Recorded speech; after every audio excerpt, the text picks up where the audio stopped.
എത്ര കോടി രൂപ കൊണ്ടുവച്ചാൽ രാഹുൽ പോവില്ല. രാഹുൽ പോകേണ്ടത് വയറ്റിൽ നിന്ന് പോകണം. പറയുമ്പോൾ വൃത്തികേടായിട്ട് ഒരു പക്ഷേ ഫീൽ ചെയ്യും. റിയാലിറ്റി അതാണ് യാഥാർത്ഥ്യം, അതാണ് സത്യം. അത് പോയാൽ മാത്രമേ നമുക്കൊരു ദിവസം സ്വസ്ഥമായിട്ട് എഴുന്നേക്കാൻ പറ്റുള്ളൂ. അത് പോകണമെങ്കിൽ നമുക്ക് ആരോഗ്യം വേണം. അരയ്ക്ക് പോയിട്ട് തളർന്നു പോയതാണ്. ഞാൻ ഒരു തരത്തിലുള്ള ട്രീറ്റ്മെൻറ്റ് എടുത്തില്ല, ഞാൻ ഒന്നും ചെയ്തില്ല. മനസ്സിലായോ? അന്ന് അതെല്ലാം എനിക്ക് സുഖപ്പെട്ടു. അപ്പോൾ ഒന്ന് ആലോചിച്ച് നോക്കുക, അത് എന്തിനു വേണ്ടിയിട്ടായിരിക്കും. ഞാൻ ഇന്നിരുന്നിത് ഇവിടെ ഇരുന്ന് പറയേണ്ടത് ഒരു പക്ഷേ അതിന് വേണ്ടിയിട്ടായിരിക്കാം. നമ്മുടെ മലവും മൂത്രവും നമ്മുടെ എല്ലാം മറ്റൊരാൾ നോക്കണം. എത്ര നാൾ നോക്കുന്ന രാഹുൽ വിചാരിക്കുന്നു. എത്ര പറഞ്ഞാലും നമ്മുടെ അച്ഛനും അമ്മയ്ക്കും നമ്മൾ ശല്യമായിട്ട് മാറും രാഹുൽ. അതൊരു അവസ്ഥയാണ്. 6 മാസം കൊണ്ട് ഞാൻ എഴുന്നേറ്റൊന്നും ആദ്യം ഞാൻ ആഗ്രഹിച്ചത് എനിക്ക് മഴ നനയണമെന്ന്. രണ്ടാമത് ഞാൻ ആഗ്രഹിച്ചത് എനിക്കൊന്ന് യാത്ര ചെയ്യണമെന്ന്. മൂന്നാമത് ഞാൻ ആഗ്രഹിച്ചത് എനിക്ക് സൂര്യൻ ഉദിക്കുന്നത് കാണുന്നതാണ്. അതെല്ലാം കണ്ട് കേട്ട് വന്നുകൊണ്ടിരുന്ന ഞാൻ അന്ന് ആഗ്രഹിച്ചത് ഇത് 3 കാര്യമാണ്. അപ്പോൾ ഈ രാമനും കൃഷ്ണനും എല്ലാം ഇതെല്ലാം എനർജി അല്ലേ? ഇതെല്ലാം എനർജി അല്ലേ? ഇമോഷണൽ ബേസാണ് ഒറ്റയ്ക്കാവാന്ന് പറയാം. ഇമോഷണൽ നമ്മൾ ഒറ്റയ്ക്കാണ്. കാരണം ഒരു സ്പിരിച്വലായ വ്യക്തിയെ മനസ്സിലാക്കാൻ അച്ഛനോ അമ്മയ്ക്കോ ഭാര്യയ്ക്കോ മക്കൾക്കോ കൂട്ടുകാർക്കോ പറ്റില്ല. അവന് വട്ടാന്ന് പറയുള്ളൂ. ഈ സ്പിരിച്വൽ ആയിട്ടുള്ള ആളുകൾ എന്തിനാണ് കരയുന്നത്? പലപ്പോഴും ഞാൻ കണ്ടിട്ടുണ്ട്, അവർ നല്ല സ്പിരിച്വലി പോകുന്ന ആളുകളായിരിക്കും, എപ്പോഴും ചിരിച്ച് സംസാരിക്കുന്ന ആളുകളായിരിക്കും. കുറേ കഴിയുമ്പോഴത്തേക്ക് അവർ കരയാൻ തുടങ്ങും. എന്തുകൊണ്ടായിരിക്കും ഇവർക്കിങ്ങനെ കരച്ചിൽ വരുന്നത്, അല്ലെങ്കിൽ ഈ സങ്കടം വരുന്നത്? സ്പിരിച്വാലിറ്റി ലോകത്തിലെ ഏറ്റവും വലിയ ഒറ്റപ്പെടലാണ്. നമ്മൾ ഒറ്റയ്ക്കായി പോകും. എന്നാൽ നമ്മൾ വളരെ സംരക്ഷണത്തിലാണ് ജീവിക്കുന്നത്. ഇമോഷണൽ ബേസാണ് ഒറ്റയ്ക്കാവാന്ന് പറയാം. ഇമോഷണൽ നമ്മൾ ഒറ്റയ്ക്കാണ്. കാരണം ഒരു സ്പിരിച്വലായ വ്യക്തിയെ മനസ്സിലാക്കാൻ അച്ഛനോ അമ്മയ്ക്കോ ഭാര്യയ്ക്കോ മക്കൾക്കോ കൂട്ടുകാർക്കോ പറ്റില്ല. അവന് വട്ടാന്ന് പറയുള്ളൂ. നിനക്ക് ഭ്രാന്താന്ന് പറയും. നീ പ്രാർത്ഥിക്കുന്നതും നീ മെഡിറ്റേഷൻ ചെയ്യുന്നതെല്ലാം നിനക്ക് ഭ്രാന്താന്ന് പറയും. അങ്ങനെ കേട്ട് പല മനുഷ്യരും ഒറ്റയ്ക്കായി പോകും. പിന്നെ അതൊരു കാര്യം, ഒറ്റപ്പെടൽ എന്തെന്ന് പറഞ്ഞാലും നമ്മൾ മനുഷ്യ ശരീരം സ്വീകരിച്ചിരിക്കുന്ന സമയം മുഴുവനും നമുക്ക് ഒരു ഫാമിലി വളരെ സന്തോഷത്തോടെ പോകുമ്പോൾ, ഒരു കുഞ്ഞുങ്ങളായിട്ടൊന്ന് കളിക്കുമ്പോൾ ഒക്കെ നമുക്ക് ഭയങ്കര മിസ്സിങ് ഫീൽ ചെയ്യും. നമുക്കും അത് പറ്റുമായിരുന്നല്ലോ. എന്നിട്ട് നമ്മൾ ഒറ്റയ്ക്കാവുന്നത് മറ്റു മനുഷ്യർക്ക് വേണ്ടിയിട്ട്, മറ്റു മനുഷ്യരുടെ ദുഃഖങ്ങൾക്ക് വേണ്ടിയിട്ടാണെന്നുള്ള ചിന്തയായിരിക്കും നമ്മൾ വന്ന് നിൽക്കുന്നത്. ശരിക്കും സ്പിരിച്വൽ വ്യക്തികൾ ഇമോഷണൽ ബേസ് ഒറ്റയ്ക്കാണ്. അവരുടെ ദുഃഖങ്ങളും അവരുടെ സങ്കടങ്ങളും ഒരു പക്ഷേ എല്ലാ മനുഷ്യരും അത് പറയുന്നത്, എല്ലാ മനുഷ്യരും സപ്പോർട്ടും കെയറും എല്ലാം കിട്ടി ജീവിക്കുമ്പോൾ നമ്മൾ ദൈവത്തിനോട് ചേർന്ന് നിൽക്കുക. നമ്മളെ സപ്പോർട്ട് ചെയ്യേണ്ടത് ആ ദൈവം മാത്രമാണ്. ഈ സ്പിരിച്വൽ ആയിട്ടുള്ള ആളുകൾ ഒറ്റപ്പെടുന്നത് കൊണ്ടാണ് ഈ ഒരു സങ്കടം വരുന്നത് അല്ലേ? ആലോചിച്ച് എത്ര വർഷം രാഹുലിന് ഒറ്റയ്ക്കിരിക്കാൻ പറ്റും ഒരാളുമായി? എല്ലാവരും നമ്മുടെ ഉള്ളിലുണ്ട് ഉത്തരം. നമ്മുടെ മുന്നിൽ വന്നിട്ട് ഒരാൾ പറയാം, നിനക്കെന്താ വട്ടാണ്, നിനക്കെന്താ പ്രാന്താണ്, നീ ഇങ്ങനെ ചെയ്യണം, എന്താ കാരണം എന്ന് പറയുമ്പോൾ നമ്മുടെ ഉള്ളിൽ ഉത്തരമുണ്ട്. പക്ഷേ ആ ഉത്തരം ആ വ്യക്തി അർഹിക്കുന്നില്ല, അല്ലെങ്കിൽ ആ ഉത്തരം പറഞ്ഞാൽ മനസ്സിലാവില്ല. ഒരിക്കലും നമ്മുടെ സ്പിരിച്വാലിറ്റി മറ്റൊരാളോട് സംസാരിക്കാൻ പാടില്ല എന്നുള്ളതാണ്. അത് നമ്മുടെ ഉള്ളിൽ നമ്മളോട് കമ്മ്യൂണിക്കേറ്റ് ചെയ്യുന്നത് നമ്മുടെ മാത്രം സ്വകാര്യതയാണ് ഈ സ്പിരിച്വാലിറ്റി. ഇനി മറ്റൊരു കാര്യം, ഒരു സ്പിരിച്വാലിറ്റിയിലൂടെ ഒരു വ്യക്തി കടന്നു കഴിയുമ്പോൾ അവൻ്റെ കാർമിക് സർക്കിൾ ക്ലിയർ ആവുന്നൊരു പ്രോസസ്സ് ഉണ്ട്. കർമ്മ എപ്പോഴും ഉണ്ടാവുമല്ലോ, ഏതൊരു മനുഷ്യനും ഈ കർമ്മ എന്ന് പറയുന്ന സാധനം ഉണ്ടാവും. കർമ്മ ക്ലിയർ ആവുന്നത് ഇമോഷൻ ബേസ് ആണ്. കർമ്മ ക്ലിയർ ആവുന്നത് ഒരുപാട് കരഞ്ഞ് സങ്കടപ്പെട്ട് പല കാര്യങ്ങളും പറഞ്ഞ് ഒരു ഏകദേശം ഒരു 6 മാസം തൊട്ട് ഒരു വർഷത്തിനിടയിൽ വരെ ഈ പ്രോസസ്സ് നടക്കും. എനിക്ക് കുറേ നാളുണ്ടായിരുന്നു, അത് ഞാൻ പറയാൻ കാരണം ഞാൻ അനുഭവിച്ചു പോയ കാര്യം ഇത്. അപ്പോൾ ഈ കുറേ നാൾ ഈ ഇമോഷൻ ബേസിലൂടെ കടന്നു പോയാൽ മാത്രമേ നമ്മുടെ കർമ്മ ഗ്ലെൻസ് ആവുള്ളൂ. എന്ന് പറഞ്ഞാൽ ഇമോഷൻ ബേസ് നമ്മൾ ഡൗൺ ആവാതിരിക്കുള്ളൂ. നമ്മൾ എവിടെയെങ്കിലും ഒറ്റപ്പെടുകയോ നമ്മൾ ഒറ്റയ്ക്ക് പോവുകയോ അല്ലെങ്കിൽ നമ്മൾ ഒറ്റയ്ക്ക് മെഡിറ്റേഷൻ ചെയ്തൊക്കെ ചെന്നാലും നമുക്കൊരു ഭയം ഉണ്ടാവില്ല. നമ്മളെപ്പോഴും ആളുകളുടെ കൂടെ ഇരിക്കാൻ ആഗ്രഹിക്കുക അല്ലേ? നമുക്ക് ഒരു പക്ഷേ എല്ലാ ആളുകളും പറയും എനിക്ക് ഒറ്റയ്ക്കൊരു യാത്ര പോകണം. എത്ര ദിവസം? 2 3 ഒരാഴ്ച, 1 മാസം ഒറ്റയ്ക്കായുള്ള അവസ്ഥയിൽ മെൻ്റലി നമ്മൾ കട്ടാവും. നമുക്ക് വിഭ്രാന്തി വരും. മാനസികമായിട്ട് നമ്മൾ സ്ട്രെസ് അടിക്കാൻ തുടങ്ങും. ഒരു മനുഷ്യന് ഒരിക്കലും 1 മാസം 2 മാസം 3 മാസം മുകളിൽ ഏകാന്തമായിട്ട് ഇരിക്കാൻ പറ്റില്ല. അപ്പോൾ ഒന്ന് ആലോചിച്ച് നോക്കും സ്പിരിച്വലായ ആളുകൾ ഇരിക്കുന്നത്. സ്പിരിച്വലായ ആളുകൾ നിങ്ങളോട് എപ്പോഴും സംസാരിക്കുമ്പോഴും നിങ്ങളുടെ കൂടെ എപ്പോഴും നടക്കുമ്പോഴും അവർ അവരുടേതായ വേൾഡിൽ ഒറ്റയ്ക്കാണ്. അവരെപ്പോഴും സംസാരിക്കുമ്പോൾ പോലും നമുക്ക് മെഡിറ്റേഷൻ ചെയ്യാൻ പറ്റും. ഈ ഒരു പക്ഷേ നമ്മൾ എന്തൊരു കാര്യം ചെയ്യുമ്പോഴും നമുക്ക് അതിനൊപ്പം മെഡിറ്റേഷൻ ചെയ്യാൻ പറ്റും. ഈ ഏകാന്തത ഭയങ്കര ഇമ്പോർട്ടൻ്റാണ്. ആ ഈ ഏകാന്തതയിലോട്ട് കടക്കണമെന്നുണ്ടെങ്കിൽ നമുക്ക് ഭയങ്കര ടഫാണ്. കരഞ്ഞ് പിഴിയും. സത്യം പറയാലോ, ഏതൊരു മെഡിറ്റേഷൻ ചെയ്യുന്നൊരു വ്യക്തിയും ഇമോഷണലി വീക്കാണ്. പക്ഷേ മറ്റൊരു വേസ് അവർ ഭയങ്കര ഓക്കെയാണ്.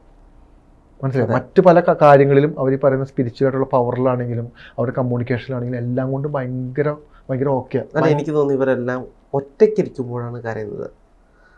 ചുറ്റിനും ആളുകളും എല്ലാവരും ഉണ്ടെങ്കിൽ അവർ ഭയങ്കര ഹാപ്പി ആയിരിക്കും. അതെ. പക്ഷേ ഒറ്റയ്ക്കാവുകയോ ആ ഒരു സമയം തൊട്ട് അവർ ഒരു ഘട്ടം മാത്രമേ ഉള്ളൂ കേട്ടോ. നീര് കരയാൻ തുടങ്ങും. ഒരു കാലഘട്ടം വരെ ഉള്ളൂ ഇതെല്ലാം. അത് കഴിഞ്ഞാൽ പിന്നെ അത് ആ ഒരു സെൻസിലോട്ട് നമ്മൾ എപ്പോഴും പോവില്ല.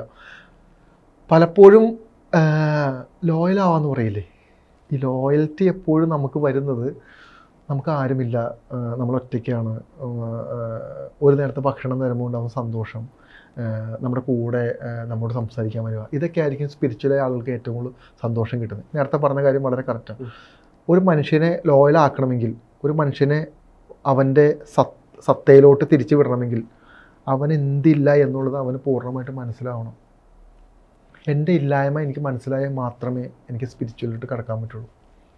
എൻ്റെ വിചാരം, ഞാൻ വിചാരിക്കുക, എനിക്ക് അവരുണ്ട്, എനിക്ക് ഇവരുണ്ട്, അച്ഛനുണ്ട്, അമ്മയുണ്ട്, ഭാര്യയുണ്ട്, മക്കളുണ്ട്, കൂട്ടുകാരുണ്ട്, ഞാൻ വിളിച്ചു കഴിഞ്ഞാൽ 10 പേര് ഇപ്പോൾ പറഞ്ഞെത്തും. ഇതൊന്നും സ്പിരിച്വാലിറ്റി അല്ല. അങ്ങനെ കാണില്ല. നമ്മൾ വിളിച്ച ആരും വരില്ല എന്ന് നമുക്കറിയാം. മനസ്സിലായോ? സ്പിരിച്വാലിറ്റി നമുക്ക് സപ്പോർട്ട് ചെയ്യാൻ, നമ്മൾ നടക്കുന്ന വഴി, നമ്മൾ ചെയ്യേണ്ട കാര്യങ്ങൾ, നമുക്ക് വരുന്ന ശത്രുക്കൾ എല്ലാം നമ്മളെ ഇനി സംരക്ഷിക്കേണ്ടത് യൂണിവേഴ്സിലാണ്. ഞാനൊരു സ്പിരിച്വലാണെങ്കിൽ ഞാൻ ജീവിച്ചിരിക്കുക എന്നുള്ളതും, ഞാൻ ഇനി മുന്നോട്ടുള്ള എൻ്റെ കർമ്മങ്ങൾ ചെയ്യുക എന്നുള്ളതും, എന്നെ സംരക്ഷിക്കുക എന്നുള്ളതും എൻ്റെ കടമയല്ല. എനിക്കത് പറ്റൂല. ഇനി എനിക്ക് എന്തെങ്കിലും ബുദ്ധിമുട്ട് വന്നാൽ സഹായിക്കാനുള്ള ആളുകളും എനിക്ക് ആ സമയത്ത് ചുറ്റും ഉണ്ടാവില്ല. അപ്പോൾ പിന്നെ ആര് സഹായിക്കും? എന്നെ സഹായിക്കേണ്ടത് യൂണിവേഴ്സിലാണ്. ഈ പറയുന്ന ദൈവമാണ് എന്നെ സംരക്ഷിക്കേണ്ടത്. ആ ദൈവത്തിൻ്റെ എനർജിയും ശക്തിയും എൻ്റെ കൂടെയുള്ള കാലം വരെയും എനിക്കൊന്നും സംഭവിക്കില്ല. ഈ സ്പിരിച്വാലിറ്റി പലപ്പോഴും നമ്മൾ എടുത്ത് നോക്കിക്കഴിഞ്ഞാൽ ഇപ്പോൾ യുക്തിവാദികൾ അല്ലെങ്കിൽ കമ്മ്യൂണിസ്റ്റ് ഇങ്ങനെയുള്ള ആളുകൾ പലപ്പോഴും ഒരു കാലഘട്ടം കഴിയുമ്പോൾ പിന്നെ ഒരു ഭയങ്കര സ്പിരിച്വലായിരിക്കും. അതെന്തുകൊണ്ടായിരിക്കും? ഞാൻ കാര്യം പറയട്ടെ, നല്ല ക്വസ്റ്റ്യനാണ്. ഞാൻ ആൻസർ പറഞ്ഞെന്ന് വിചാരിച്ചിരുന്ന ക്വസ്റ്റ്യനായിരുന്നു. ഈ യുക്തിവാദികൾ എന്ന് പറയില്ലേ, അവർ എന്തിനോടാണ് യുക്തി വിചാരിക്കുന്നത്? എഴുതി വെച്ചിരിക്കപ്പെട്ട ഗ്രന്ഥങ്ങളിലൂടെ അല്ലേ? ഒന്നീ ബൈബിളാവാം, ഖുർആനാവാം, ഭഗവത്ഗീതയാവാം, എന്ത് വേണമെങ്കിലാവാം. ഒരു കാര്യം മനസ്സിലാക്കണം, ഇതും ദൈവമായിട്ട് ഒരു ബന്ധമില്ല. തോന്നുന്നുണ്ടോ? ബൈബിളും ജീസസ് ക്രൈസ്റ്റുമായിട്ട് എന്താ ബന്ധം? ഖുറാനും മുഹമ്മദ് നബിയായിട്ട് എന്താ ബന്ധം? ഇത് എൻ്റെ ഡിഫറൻറ്റാണ്. ഇത് മനുഷ്യർക്ക് മനസ്സിലാവാൻ വേണ്ടി അന്നത്തെ കാലഘട്ടത്തിൽ മനുഷ്യർക്ക് മനസ്സിലാവാൻ വേണ്ടി കഥകളിലൂടെ, കഥാരൂപങ്ങളിലൂടെയാണ് പറഞ്ഞിരിക്കുന്നത്. ശ്രീബുദ്ധൻ എന്തുമാത്രം ഉപമകൾ പറഞ്ഞിരിക്കുന്നു. ബൈബിള് മൊത്തം ഉപമകളാണ്. അപ്പോൾ ഈ രാമനും കൃഷ്ണനും എല്ലാം ഇതെല്ലാം എനർജി അല്ലേ? ഇതെല്ലാം ഒരു ഹൈ എനർജിയുടെ ഭാഗങ്ങളാണ്. ഈ എനർജി എല്ലാം ഇതെല്ലാം കഥകളിലെ എനർജികൾ മാത്രം. കഥകളിലൂടെ അല്ലേ നമുക്കിത് മനസ്സിലാക്കാൻ പറ്റുള്ളൂ. അല്ല, ഇതെല്ലാം ആ കഥകളുടെ എനർജികൾ മാത്രമല്ല. ജീസസ് ക്രൈസ്റ്റ് എന്ന് പറയുന്ന ഒരു യോഗി ജീവിച്ചിരുന്നു എന്നും ബാധിതരായ ആളുകളെ സുഖപ്പെടുത്തിയെന്നും ഒരുപാട് ഹീലിംഗ് നടന്നു എല്ലാം സത്യമാണ്. പക്ഷേ അത് മനുഷ്യർക്ക് എങ്ങനെ മനസ്സിലാക്കാൻ പറ്റാം? ഇങ്ങനെ പറഞ്ഞാൽ ഒരാൾ അംഗീകരിക്കുമോ? ഇല്ല. അവരെപ്പോഴും അത് കഥകളിലൂടെ, നമ്മൾ കൊച്ചു കുട്ടികൾ നമുക്ക് കഥകൾ പറഞ്ഞാൽ നമുക്ക് പെട്ടെന്ന് മനസ്സിലാക്കാൻ പറ്റും. ആ കഥകളിലൂടെ ഭക്തി, മനുഷ്യനെ സ്നേഹിക്കണം, എല്ലാ മനുഷ്യരും ഒന്നാണ് തുടങ്ങിയ കഥകളിലൂടെ ആയിരിക്കും ഇത് ആദ്യം പറഞ്ഞു വയ്ക്കുന്നത്. എന്നാൽ പിന്നീട് എന്ത് സംഭവിച്ചു എന്ന് പറഞ്ഞാൽ, ഈ പറയുന്ന ഇപ്പോൾ ജീസസ് ക്രൈസ്റ്റ് ആണെങ്കിലും മറ്റുള്ള ആളുകളെല്ലാം പറഞ്ഞു വെച്ചിരിക്കുന്ന ഇത്രയും സത്യസന്ധമായ കാര്യങ്ങളെ ചില മനുഷ്യർ അവരുടെ സ്വാർത്ഥമായ താല്പര്യങ്ങൾക്ക് വേണ്ടി ഇതിനെ ഒരു മതമാക്കി കൺവേർട്ടാക്കുകയും അതിനെ മറ്റൊരു രീതിയിൽ പരിവർത്തനം ചെയ്യുകയും വേണ്ടതെല്ലാം വെട്ടിക്കളഞ്ഞ് ആവശ്യമുള്ളതെല്ലാം എഴുതി ചേർത്ത് നൂറ്റാണ്ടുകൾക്ക് മുന്നേ അത് എഴുതി വയ്ക്കപ്പെട്ടു. ഒരിക്കലും ഇത് മാറ്റങ്ങൾ സംഭവിച്ചില്ല. ജീസസ് ക്രൈസ്റ്റ് പറഞ്ഞത് തന്നെയാണോ ബൈബിളെന്ന് എനിക്കറിയാൻ പാടില്ല. ആയിരിക്കാം, അല്ലായിരിക്കാം. പഴയ നിയമമുണ്ട്, പുതിയ നിയമമുണ്ട്, ഒരുപാട് കാര്യങ്ങൾ അങ്ങനെ മാറ്റി വയ്ക്കപ്പെട്ടിട്ടുണ്ട്. അപ്പോൾ എനിക്ക് തോന്നുന്നു ജീസസ് ക്രൈസ്റ്റിനെ ഞാൻ വിശ്വസിക്കുന്നു. പക്ഷേ ഇപ്പോൾ കാണുന്ന പല കാര്യങ്ങളും ഞാൻ വിശ്വസിക്കുന്നില്ല. അതിൻ്റെ കാര്യം എന്ന് പറഞ്ഞാൽ ഇതെല്ലാം ബിസിനസ്സായിട്ട് മാറി. 3 മതങ്ങളും ബിസിനസ്സായി. അതിനെയാണ് യുക്തിവാദികൾ ഈ പറയുന്ന തർക്കം ഉന്നയിക്കുന്നത്. എനിക്ക് തോന്നുന്നു അവർക്ക് ആ ലോജിക്കായിട്ട് ചിന്തിക്കുന്ന ഒരാളായിരിക്കും. അയാൾ ചിന്തിക്കുന്ന എല്ലാം ലോജിക്കലി ആയിരിക്കും. അപ്പോൾ ലോജിക്കായി ചിന്തിച്ചാൽ അവർക്ക് ഉൾക്കൊള്ളാൻ കഴിയാത്ത കാര്യങ്ങൾ ഇതിലുള്ളത് കൊണ്ടാണ് ഇവരിതിനെ തള്ളിക്കളയുന്നത്. സത്യമാണ്. ലോജിക്കായിട്ട് ചിന്തിക്കുമ്പോൾ അങ്ങനൊരു കാര്യം ഇല്ലായിരിക്കാം. സ്പിരിച്വാലിറ്റി ലോജിക്കായിട്ട് ചിന്തിക്കാൻ പറ്റുന്ന ഒന്നാണെന്ന് തോന്നുന്നുണ്ടോ? ഒരിക്കലും കഴിയില്ല. ഒരു ലോജിക്കായിട്ട് ചിന്തിക്കുന്ന ഒരാൾക്ക് ഒരിക്കലും അക്സെപ്റ്റ് ചെയ്യാൻ കഴിയില്ല എന്താണ് സ്പിരിച്വാലിറ്റി എന്ന്. പറ്റില്ല. എനിക്ക് തോന്നുന്നു അതിൻ്റെ ഒരു പീക്ക് ലെവൽ എത്തുന്നിടം വരെ അവർ അതിനെ തള്ളിക്കളഞ്ഞുകൊണ്ടിരിക്കും. പക്ഷെ അതിനുശേഷം മാത്രമേ അവർ അതിനെ അംഗീകരിക്കൂ. ദൈവം സ്നേഹമാണ്. നമ്മളീ പറയുന്ന എനർജി സ്നേഹമാണ്. സ്നേഹം നമ്മൾ അനുഭവിക്കേണ്ട ഒന്നാണ്. നമ്മൾ സ്പിരിച്വാലിറ്റി ആവുക എന്ന് പറയുന്നത് എക്സ്പീരിയൻസ് ചെയ്യേണ്ട ഒന്നാണ്. സ്പിരിച്വാലിറ്റി എന്താണ് എക്സ്പീരിയൻസ് ചെയ്യേണ്ട സമയം. അതല്ലാതെ ഇതിനെ ഒരു രൂപമായിട്ട് നമ്മൾ വിചാരിക്കുകയോ അതല്ലെങ്കിൽ ആ രൂപം, ഈ രൂപം, വാള് പിടിച്ച് നിൽക്കുന്ന രൂപം, ഇങ്ങനെയൊന്നും പറഞ്ഞല്ലേ ഇതിനെ ചിന്തിക്കേണ്ടത്. ഇതൊരു എനർജി സോഴ്സാണ്. ഇതൊരു സത്യമാണ്. അവിടെ നിന്നാണ് നമ്മൾ വന്നത്. ഇത് നമുക്ക് അനുഭവിക്കാൻ പറ്റും. അനുഭവിക്കണമെങ്കിൽ ഡെഡിക്കേഷൻ വേണം, അതിനുവേണ്ടി പ്രയത്നിക്കണം. അതല്ലാതെ എൻ്റെ വീട്ടിലിരുന്ന് ഞാൻ കുറേ കാര്യങ്ങൾ പറഞ്ഞിട്ട് ഇതൊന്നും ശരിയല്ല, ഇതൊന്നും അറിയില്ല എന്ന് പറഞ്ഞാൽ യുക്തിയും ബോധവും തമ്മിൽ വ്യത്യാസമുണ്ട്. മറ്റേത് ബോധത്തിൽ നിന്നുകൊണ്ടാണ് നമ്മളിത് അനുഭവിക്കുന്നത്. നമ്മളൊരു കാര്യം അനുഭവിച്ചാൽ മാത്രമേ നമുക്ക് മനസ്സിലാവുള്ളൂ. ഞാൻ എല്ലാ ദിവസവും ഭക്ഷണം കഴിച്ച് നടക്കുന്ന എനിക്ക് ഒരാൾ പട്ടിണി ഇരിക്കുന്ന ഒരാളെ കണ്ടു കഴിഞ്ഞാൽ എനിക്ക് മനസ്സിലാക്കണമെങ്കിൽ വിശപ്പിൻ്റെ വില ഞാൻ അറിയണം. വിശപ്പ് എന്താണെന്ന് ഞാൻ അറിഞ്ഞാൽ മാത്രമേ എനിക്ക് മനസ്സിലാവുള്ളൂ. അതല്ലാതെ ഞാനിരുന്ന് കഥ പറഞ്ഞിട്ടെന്താ കാര്യം? അപ്പോൾ സ്പിരിച്വാലിറ്റി അനുഭവിക്കേണ്ട ഒന്നാണ്. അനുഭവിച്ചാൽ മാത്രമേ അത് മനസ്സിലാവുള്ളൂ. യുക്തിവാദികൾ പറയുന്നതെല്ലാം ശരിയാണ്. കാരണം പല മതങ്ങളും മുന്നോട്ട് വയ്ക്കുന്നത് എനിക്ക് തോന്നുന്നു ഓരോ മനുഷ്യൻ്റെയും, അല്ലെങ്കിൽ അത് എഴുതി വെക്കപ്പെട്ട, അല്ലെങ്കിൽ എഴുതി വെച്ച കാര്യം മാറ്റിമറിച്ച് എഴുതി വെക്കപ്പെട്ട മനുഷ്യൻ്റെ യുക്തികൾ. ഇതിനകത്ത് ഞാൻ പറയാം, ഇപ്പം ശ്രീരാമകൃഷ്ണ പരമഹംസര് ഭഗവതിയുടെ മടിയിൽ കിടന്ന് കരയുന്നതായിട്ടൊരു കാര്യം എഴുതി വെച്ചിട്ടുണ്ട്. അപ്പം ഇങ്ങനെയുള്ള കാര്യം ഒരാൾ ചിന്തിക്കുമ്പോൾ ലോജിക്കലി ഒരു ദൈവത്തിൻ്റെ മടിയിൽ ഇരുന്ന് ഒരാൾക്ക് എങ്ങനെ ഇരുന്ന് കരയാൻ പറ്റും? ഈ ഒരു ചിന്തയായിരിക്കും അവർക്ക് വരുന്നത്. ഞാൻ എൻ്റെ ഒരു വ്യക്തിപരമായ അനുഭവം പറയാം. ഇപ്പം ഈ പറഞ്ഞ കാര്യമായി ബന്ധപ്പെട്ടതാണ്. ഞാൻ എൻ്റെ ജീവിതത്തിൽ പോസ്റ്റ് ഗ്രാജുവേഷൻ ജേർണലിസം കഴിഞ്ഞ് ആദ്യമായിട്ട് ജോലിക്ക് കയറാം ഒരു സ്ഥലത്ത്. ഇടുക്കിയിലൊരു റിപ്പോർട്ടറായിട്ട് ജോലി ചെയ്യാൻ കയറാം. കുറേ കഷ്ടപ്പെട്ടിട്ടാണ് ആ കോഴ്സ് ഞാൻ കംപ്ലീറ്റ് ചെയ്തത്. പോസ്റ്റ് ഗ്രാജുവേഷൻ ജോലിക്ക് കയറി. 1-ാം തീയതി ജോലിക്ക് കയറി. 28-ാം തീയതി ഞാൻ ബൈക്കിൻ്റെ പുറകിൽ ക്യാമറ സാധനങ്ങളൊക്കെ പിടിച്ചിരിക്കുക. വർഷങ്ങൾക്ക് മുന്നാണ് ക്യാമറ പിടിച്ചിരിക്കുക. ബൈക്ക് മുന്നോട്ട് പോകുന്നു. എതിർവശത്തിലൊരു കാറ് വരുന്നു. ഞങ്ങളുടെ ബൈക്കിനെ കൂട്ടിയിടിക്കുന്നു. എൻ്റെ ബൈക്ക് ഓടിച്ച് എൻ്റെ കൂട്ടുകാരൻ കാറിൻ്റെ അടിയിലോട്ട് പോകുന്നു. ഞാൻ തെറിച്ചു പോയി. ബൈക്ക് ഇടിക്കുമ്പോൾ അറിയാലോ, ബാക്കിലിരിക്കുന്ന ആളായിരിക്കും തെറിച്ചു പോകുന്നു. വളരെ ഉയരത്തിൽ ആ വണ്ടി ഫസ്റ്റ് ഗിയറിട്ട് വരുന്നു, ബൈക്കും ഫസ്റ്റ് ഗിയറിട്ട് എടുക്കുന്നു. അപ്പോൾ സ്പീഡ് അറിയാലോ എന്താണെന്ന്. ഞാൻ തെറിച്ച് പോയി. മുകളിൽ ചെന്ന് എൻ്റെ ട്രൈപ്പോഡും ബാഗുണ്ട്. വലിയ ബാഗാണ്, ക്യാമറ ബാഗാണ്. അറിയാലോ, ഇപ്പോഴത്തെ ക്യാമറ അല്ല, വലിയ BMW ക്യാമറയാണ്. ഞാൻ നേരെ താഴത്തോട്ട് തല കുത്തി വരാം. തെറിച്ച് പോയിട്ട് നേരെ ഇങ്ങനെ തല കുത്തി വരാം. ഹെൽമെറ്റ് ഇല്ല എൻ്റെ തലയിൽ. തല കുത്തി ഇങ്ങനെ വരുന്ന സമയത്ത് എനിക്ക് കാണാം ഞാനിങ്ങനെ വരുന്നത്. നമുക്ക് അറിയില്ലല്ലോ എന്താ സംഭവിക്കണം. താഴെ ഇങ്ങനെ വരുന്ന സമയത്ത് അറ്റ് എ ടൈം എന്നെ ഒരു കൊച്ചു കുഞ്ഞെന്ന രീതിയിൽ ഇങ്ങനെ പിടിച്ച് നേരെ റോട്ടിൽ ഇങ്ങനെ കൊണ്ട് കിടത്തി. അതെന്ത് അനുഭവമായിരിക്കും എനിക്ക് സമ്മാനിച്ച്. ഞാൻ ഇപ്പോഴും ആലോചിക്കുമ്പോൾ എനിക്കത് എന്താണെന്ന് അറിയാൻ പാടില്ല. മരിച്ചു പോകണമായിക്കൂടെ. ഓക്കെ, ഹാലൂസിനേഷൻ ആണെന്ന് വിചാരിക്കുക. ഞാൻ ആ സമയത്ത് ഹാലൂസിനേഷൻ കണ്ട ടൈം ആണോ അത്? വിത്ത് സെക്കൻഡുകൾക്കുള്ളിലാണ് സംഭവിക്കുന്നത്. എനിക്കറിയാം ഞാൻ റോട്ടിൽ പതുക്കെ വന്ന് വീണാണ്. പക്ഷെ എന്ത് പറ്റിയെന്ന് പറഞ്ഞു കഴിഞ്ഞാൽ എൻ്റെ ബാഗ് ഉണ്ടായല്ലോ, ഈ ബാഗ് ഇങ്ങനെ വന്ന് ഞാൻ വീണു. എൻ്റെ തല ചെന്ന് റോട്ടിൽ ഇടിച്ചില്ല. തലയിൽ എന്തോ ഒന്ന് ഹോൾഡ് ചെയ്തിട്ടുണ്ട്. ഇങ്ങനെ കൊണ്ട് കിടത്തി. പക്ഷെ ആ വീഴ്ചയിൽ എൻ്റെ നട്ടലിന് എനിക്ക് ബ്രോക്ക് പറ്റി. എൻ്റെ നട്ടല് 2 പൊട്ടിപ്പോയി. ഞാൻ തല ഇടിക്കാത്തത് കൊണ്ട് എനിക്ക് എൻ്റെ ജീവൻ നഷ്ടപ്പെട്ടില്ല. ശരിക്കും ഈ വീഴ്ചയിൽ തല 3 വട്ടമെങ്കിലും റോട്ടിലിടിക്കും. ശരിയല്ലേ? ഒന്ന് വീണ നോക്കി, വെറുതെ നമുക്ക് നിലത്ത് കിടക്കാൻ പറ്റും? ബൗൺസ് ചെയ്യും. ഉറപ്പായിട്ടും തലേന്ന് റോട്ടിലിടിക്കും. എൻ്റെ അനുഭവമാണ്. ഞാനൊരു രൂപത്തിനൊന്നും കണ്ടിട്ടില്ല അവിടെ. എന്നെ കൊണ്ട് കിടത്തിയതായിട്ട് അത് എത്ര രാത്രി ചോദിച്ചാലും ഞാൻ പറയും അങ്ങനെയാണോ. എനിക്ക് ഹാലൂസിനേഷൻ അടിച്ചാന്ന് പോലും എനിക്ക് തോന്നുന്നില്ല. അല്ലെങ്കിൽ ഞാൻ അങ്ങനെ ഒന്നും കിടക്കില്ല, അത്ര ഉയരത്തിൽ നിന്ന് കിടക്കില്ല. ഒരുപാട് പേര് പറയുകയും ചെയ്തു ഞാൻ അങ്ങനെ ഒന്ന് വീണേന്ന്. അപ്പോൾ ഒരു പക്ഷേ ഞാൻ ജീവിച്ചിരിക്കേണ്ടതായിട്ടുണ്ടാകാം. ആ കിടന്ന കിടപ്പിലാണ് എൻ്റെ നട്ടല് പൊട്ടിയത്. മനസ്സിലായോ? നട്ടല് പൊട്ടി ഞാൻ 6 മാസം എൻ്റെ അരയ്ക്ക് കീപ്പോട്ട് പാരലൈസറായി. അവിടെ നിന്ന് തളർന്നു പോയ ഞാൻ അവിടെ നിന്ന് 6 മാസം കഴിഞ്ഞപ്പോൾ എഴുന്നേറ്റ് വന്നത് എങ്ങനെയാണെന്ന് എനിക്ക് പോലും അറിയില്ല. ഇന്നിരിക്കുന്ന ഞാൻ പിന്നീട് ഒരു മരുന്നുകൾ കഴിക്കുക, അതുമായി ബന്ധപ്പെട്ട് മുന്നോട്ട് പോകും. പത്രത്തിലേക്ക് ഒരുപാട് ന്യൂസ് ഉണ്ടായിരുന്നു.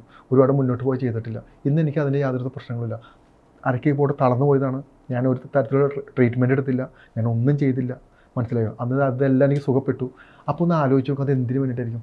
ഞാൻ ഇന്നിരുന്ന് ഇവിടെ ഇരുന്ന് പറയേണ്ടത് ഒരു പക്ഷേ അതിന് വേണ്ടിയിട്ടായിരിക്കാം. അപ്പോൾ എന്നെ സംരക്ഷിക്കുന്ന, അത് ഹാലൂസിനേഷൻ ആവട്ടെ, എനിക്ക് ഭ്രാന്തായിക്കോട്ടെ, എന്നെ സംരക്ഷിച്ചോ ഇല്ലയോ എന്നത് മാത്രമാണ് ചോദ്യം. ഞാൻ മരിക്കാതെ, എൻ്റെ തലയൊന്നും നിലത്തിടിക്കാതെ എന്നെ കൊച്ചു കുഞ്ഞിനെ പോലെ അവിടെ കൊണ്ട് കിടത്തിയതിന് ശേഷം എൻ്റെ BMW ക്യാമറ, ഈ വലിപ്പമുണ്ട് ക്യാമറ 2 ഒടിഞ്ഞു പോയി. അപ്പോൾ എന്ത് ബലത്തിലേക്ക് ഞാൻ ചെന്നിടിച്ച്? അങ്ങനെ ഒരു ദൈവം എന്തിനാണ് നട്ടല് പൊട്ടിച്ച്? ഒരു പക്ഷേ ആ വീഴ്ചയിൽ അത് വേണമായിരിക്കാം. ഒരു പക്ഷേ ഞാൻ 6 മാസം കൊണ്ട് ഞാൻ അനുഭവിച്ചത്, എൻ്റെ ജീവിതത്തിൽ അനുഭവിച്ചത്, അതോടെ എന്നിലുള്ള അഹങ്കാരവും എന്നിലുള്ള എന്നിലുള്ള വെറുപ്പും മറ്റൊരു മനുഷ്യനെ ഞാൻ ചെറുതായിട്ട് കാണുന്ന എല്ലാം അലിഞ്ഞു പോയി, ഇല്ലാണ്ടായി പോയി. അന്ന് എനിക്കൊരു കാര്യം മനസ്സിലായ, തളർന്ന് കിടക്കുക എന്ന് പറയുന്നത് മരണത്തെക്കാൾ മോശമാണ്. ഒരു മനുഷ്യൻ്റെ ഏറ്റവും മോശമായ അവസ്ഥയിലൊന്നാണ് തളർന്ന് കിടക്കുക എന്നുള്ളത്. നമ്മുടെ മലവും മൂത്രവും നമ്മുടെ എല്ലാം മറ്റൊരാൾ നോക്കണം. എത്ര നാൾ നോക്കുന്ന രാഹുൽ വിചാരിക്കുന്നത്? എത്ര പറഞ്ഞാലും നമ്മുടെ അച്ഛനും അമ്മയ്ക്കും നമ്മൾ ശല്യമായിട്ട് മാറും രാഹുൽ. അതൊരു അവസ്ഥയാണ്. അതായത് അതുവരെ നമ്മൾ സ്വന്തമായി ബാത്റൂമിൽ പോയി നമ്മൾ സ്വന്തമായി കാര്യങ്ങൾ ചെയ്ത് നമ്മൾ ഒരു ജീവശവം പോലെ കിടക്കുക ബെഡിൻ്റെ അകത്ത്. ആ അവസ്ഥ ഭയങ്കര മോശമാണ്. ഒരു പക്ഷേ അത് ഈ കാണിച്ചു തരാനായിരിക്കാം എന്നെ അനുഭവിപ്പിച്ചത്. എന്നാൽ തളർന്ന് കിടക്കേണ്ട ഞാൻ 6 മാസം കഴിഞ്ഞപ്പോൾ അവിടെ എഴുന്നേറ്റ് വന്നു, തനിയെ എഴുന്നേറ്റ് വന്നു. എൻ്റെ ഏറ്റവും വലിയ ആഗ്രഹം എന്താണെന്ന് പറഞ്ഞു കഴിഞ്ഞാൽ എനിക്ക് ഞാൻ എഴുന്നേറ്റ് എൻ്റെ വീട്ടിൽ നിന്ന് എണീക്കാൻ പറ്റുന്ന ഒരു ഉറപ്പില്ല കേട്ടോ. അത് മറ്റൊരു കാര്യം. എങ്കിലും നമുക്ക് ആഗ്രഹിക്കാമല്ലോ. കാരണം നിങ്ങൾ കിടന്ന് അനങ്ങാൻ പറ്റില്ലല്ലോ. തല നേരെ വെച്ചല്ലേ കിടക്കുന്നത്. ഈ കിടന്ന് നമ്മൾ മാനസികമായിട്ട് അങ്ങ് ഡൗണായി പോകും. മരിക്കണം എന്നുള്ള തീരുമാനത്തിലൊക്കെ ഒരു പക്ഷേ നമ്മൾ എത്തും. ഞാൻ എത്തിയിരുന്നു കേട്ടോ. അന്ന് എനിക്ക് മനസ്സിലായി എൻ്റെ പഠിച്ച സർട്ടിഫിക്കറ്റുകളോ എൻ്റെ സുഹൃത്തുക്കളോ എൻ്റെ വീട്ടുകാരോ ഒന്നും എന്താണെന്ന് എനിക്ക് അന്ന് മനസ്സിലായേ. ഞാനീ പഠിച്ച സർട്ടിഫിക്കറ്റ് കൊണ്ടൊന്നും ഒരു വിലയില്ല. കാല് തട്ടി നമ്മൾ നടക്കുന്ന വഴിയിൽ കാല് തട്ടി നിലത്ത് വീണ രാഹുലെ നമ്മുടെ പണമോ നമ്മുടെ അഹങ്കാരമോ ഒന്നും നമ്മളെ രക്ഷിക്കില്ല. ഒന്നുമില്ല. പിന്നെ ഒന്നുമില്ല. പിന്നെ നമ്മുടെ വെറും ജീവശവം മാത്രമേ ഉള്ളത്. അവിടെ നിന്ന് ഞാൻ എഴുന്നേക്കണം എന്ന് ആഗ്രഹിക്കുകയും മരുന്നുകളെല്ലാം ഞാൻ നിർത്തി. കാരണം ഞാൻ മരുന്ന് കഴിച്ചിട്ട് കാര്യമില്ല. നട്ടൽ വട്ടം ഒടിഞ്ഞു പോയി കഴിഞ്ഞാൽ പിന്നെ മരുന്ന് കഴിച്ചിട്ട് കാര്യമൊന്നുമില്ല. പൊട്ടലേറ്റു എനിക്ക്. ഒടിഞ്ഞു പോലെ ഒരു 3 കരുക്കൾ, ഒരു 3 ഭാഗം എനിക്ക് പൊട്ടലേറ്റു.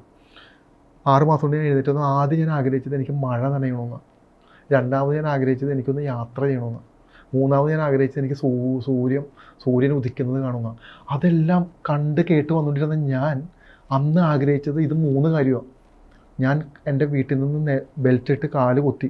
എൻ്റെ വീട്ടുകാരും സമ്മതിച്ചില്ല. ഡോക്ടർ എൻ്റെ അടുത്ത് ചോദിച്ചു, റോജിന് എഴുന്നേക്കാൻ ശ്രമിച്ചില്ല. ഞാൻ പറഞ്ഞു എഴുന്നേക്കാൻ ശ്രമിക്കരുത്, നട്ടൽ ഒന്നുകൂടി പൊട്ടൽ കൂടുമെന്ന് പറഞ്ഞു. ഞാൻ പറഞ്ഞു കൂടട്ടെ, ഇതിപ്പോൾ എന്തിനെങ്ങനെ കിടക്കുന്നത്. ഞാൻ റിബലായി. മനസ്സിലായോ? ഞാൻ ദൈവത്തിന് എതിരായി. കാരണം പഠിച്ച് ജോലി കിട്ടി ആദ്യത്തെ മാസം നട്ടലൊടിഞ്ഞ് വീട്ടിൽ കിടക്കാമെന്ന് പറഞ്ഞാൽ ഇത് എന്താ അവസ്ഥയാണ്. എന്നെ സംബന്ധിച്ചിട്ട് എന്നെ ഒരാളെ നോക്കാനോ എന്നെ സംരക്ഷിക്കാനോ എൻ്റെ മറ്റുള്ള കാര്യങ്ങളെല്ലാം മേല് തുടയ്ക്കാൻ എന്നൊക്കെ പറഞ്ഞ് എനിക്ക് അത്രയും ഇഷ്ടമല്ലാത്തൊരു കാര്യമാണ്. ഞാൻ ഡിപ്പെൻഡിങ് ആയിട്ട് പേഴ്സൺ കൂടിയല്ല. എന്നെ അവിടെ കിടത്തി അതൊന്ന് ആലോചിച്ച് നോക്കി. അപ്പം ഞാൻ അവിടെ നിന്ന് എഴുന്നേറ്റ് എൻ്റെ വീടിൻ്റെ മണ്ണിൽ കാല് കുത്തുന്ന ദിവസം മഴയായിരുന്നു. ആ മഴ മുഴുവനും ഞാനൊന്ന് ആസ്വദിച്ചു. അന്നാണ് എനിക്ക് മനസ്സിലായത് നമ്മൾ ജീവിതത്തിൽ കാണാതെ പോകുന്ന ഒരുപാട് കാര്യങ്ങളുണ്ട്. നമ്മുടെ കൂടെ നിൽക്കുന്ന ആൾക്കാരുടെ സ്നേഹം, മഴ, പ്രകൃതി, ഈ പറയുന്ന സൂര്യപ്രകാശം, ഇഷ്ടമുള്ള ഭക്ഷണം കഴിക്കുക. നമ്മുടെ ജീവിതത്തിലെ ഏറ്റവും വലിയ സ്വത്ത് എന്താണെന്ന് ചോദിച്ചാൽ ഞാൻ പറയും നമ്മുടെ ആരോഗ്യം. രാഹുലേ, അതിരാവിലെ എഴുന്നേറ്റ് ബാത്റൂമിൽ പോകാനുള്ള ശക്തി, ആരോഗ്യസ്ഥിതി നമുക്കില്ലെങ്കിൽ അന്നത്തെ ദിവസം നമ്മുടെ പോയിന്ന് കൂട്ടിക്കോ. ആലോചിച്ച് നോക്കണം. അതെ. വേറെ ഒന്നും 2 ദിവസം, എത്ര ദിവസം ബാത്റൂമിൽ പോകാതിരിക്കും? 2 ദിവസം 3 ദിവസം അതിൽ മുകളിൽ ബാത്റൂമിൽ പോകാതിരുന്ന മുന്നിൽ എന്ത് കൊണ്ടുവച്ചാലും രാഹുൽ കഴിക്കില്ല. എത്ര വലിയ സുന്ദരി മുന്നിൽ വന്നാലും രാഹുൽ പോവില്ല. എത്ര കോടി രൂപ കൊണ്ടുവച്ചാലും രാഹുൽ പോവില്ല. രാഹുൽ പോകേണ്ടത് വയറ്റിൽ നിന്ന് പോകണം. പറയുമ്പോൾ വൃത്തികേടായിട്ട് ഒരു പക്ഷേ ഫീൽ ചെയ്യും. റിയാലിറ്റി അതാണ് യാഥാർത്ഥ്യം. അതാണ് സത്യം. അത് പോയാൽ മാത്രമേ നമുക്കൊരു ദിവസം സ്വസ്ഥമായിട്ട് എഴുന്നേക്കാൻ പറ്റുള്ളൂ. അത് പോകണമെങ്കിൽ നമുക്ക് ആരോഗ്യം വേണം. നല്ല ഭക്ഷണം കഴിക്കാൻ നമുക്ക് പല്ലിങ്ങനെ കൂട്ടി ചവക്കടി നമുക്ക് ആരോഗ്യം വേണം. ആരോഗ്യമാണ് രാഹുലെ ജീവിതത്തിലെ ലോകത്തിലെ ഏറ്റവും വലിയ സമ്പത്ത്. ആരോഗ്യം ഉണ്ടോ? നമ്മളീ പറയുന്ന പണം എന്ന് പറയുന്ന സമ്പത്തേക്കില്ലേ, ഇതൊക്കെ നമുക്ക് വളരെ സിമ്പിളായിട്ട് നമുക്ക് ഉണ്ടാക്കിയെടുക്കാൻ പറ്റും. ഇല്ലെങ്കിൽ രാഹുലെ അച്ഛനല്ല, അമ്മയ്ക്കല്ല, ഭാര്യയ്ക്കല്ല, മക്കൾക്കല്ല, നമ്മളൊരു ശല്യമായിട്ട് മാറും. നമ്മളത് കേൾക്കുകയും ചെയ്യും.